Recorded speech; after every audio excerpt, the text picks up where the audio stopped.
May isang babaeng palakad-lakad sa kalsada, sa gilid ng kalsada. Para siyang mababaliw. Mababaliw. Mababaliw. Hindi niya alam kung saan siya pupunta. Hindi niya alam kung saan na itong lugar. Gusto niya umakyat sa sanga. Gusto niya umakyat doon. Pero nagdadalawang isip siya. Kaya naglakad siya. Naglakad siya. Papasok ng bahay ko. Papasok ng bahay ko. Baliw. Baliw.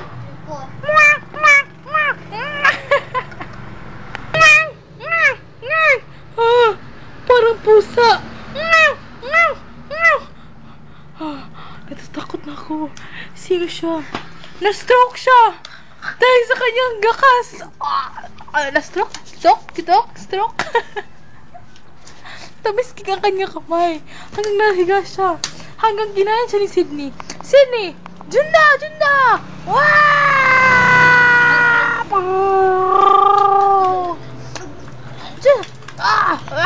Kinain siya ng aso.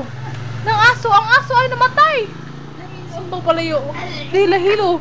Dahil kinain niya ang buang. Wala na kaming magawa. Paano na? Nabuhay ulit ang aso. Ang aso, pangit. Ang aso. Ay, ang tao. Gumising siya. Nabuhay. Teach me how to doggy. Teach me how to doggy. Tapos, nawala siya. Ang aso. Sydney. Hanapin mo siya, Sydney. Hanapin mo siya. Ayun siya. Dali, takbo. Kainin mo siya, Sydney. Parang balik yata. Ang tao yata ang makakain sa aso. Kinain niya ang aso namin. Namatay. Naging masaya siya sa kanyang kinain.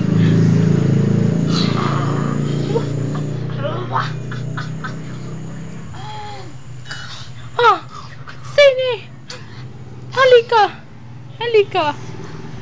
Kawawang aso namin. Kawawa ang dugi namin. Nag-push up ang buang. Stop na.